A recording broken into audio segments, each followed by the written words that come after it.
যাব না। নিঃসন্দেহে নারীদের ছলনা অতি ভয়ানক। নারীরা কখনোই পুরুষকে ভালোবাসে না, নারীরা পুরুষের অর্থকে ভালোবাসে।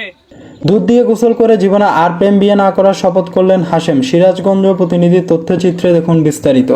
ধরে ওয়াদা করতেছি যে প্রয়োজন হলে আমি হিজড়াকে বিয়ে করব, তবুও নারীকে বিয়ে করব।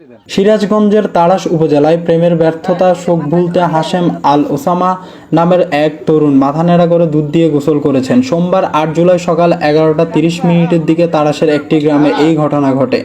হাশেম আল ওসামা পাশের উপজেলায় রামগঞ্জের একটি ফাজিল মাদ্রাসা 2য় বর্ষের শিক্ষার্থী। জানা গেছে 4 বছর ধরে এক মেয়ের সঙ্গে প্রেমের সম্পর্ক ছিল তার, কিন্তু বেকার থাকায় ভালোবাসা সম্পর্কের ইতি টেনেছে এই প্রেমিকা।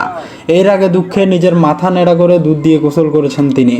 স্থানীয়রা জানান, প্রেমের বিচ্ছেদের বিষয়টি মেনে নিতে পারেননি হাশেম। বিচ্ছেদের পর চুল দাড়ি কাটা বন্ধ করে দেন। পরে বন্ধুদের পরামর্শে প্রেমের ব্যর্থতার শোক কাটাতে শতাধিক মানুষের সাক্ষী রেখে মাথা নেড়া করে সোনারূপা ও গোলাপ ফুলের পাপড়ি গোসল করেন। সে সঙ্গে শপথও করেন জীবনে আর কোনোদিন প্রেম করবেন না, এমনকি বিয়েও করবেন না তিনি। আপনারা কেউ কতক্ষণ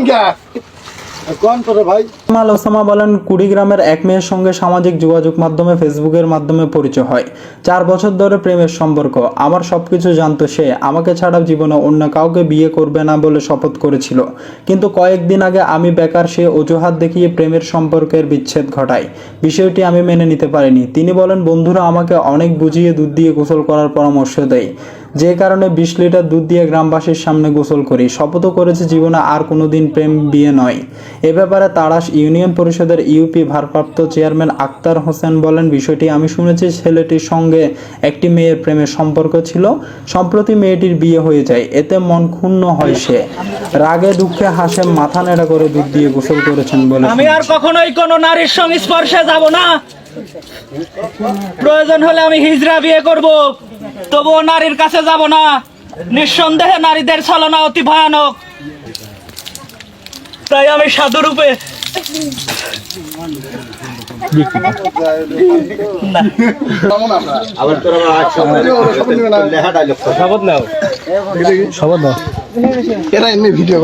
আজ থেকে আমি কানে ধরে ওয়াদা করছি, আমি আর কখনোই কোনো নারীর সংস্পর্শে যাব না,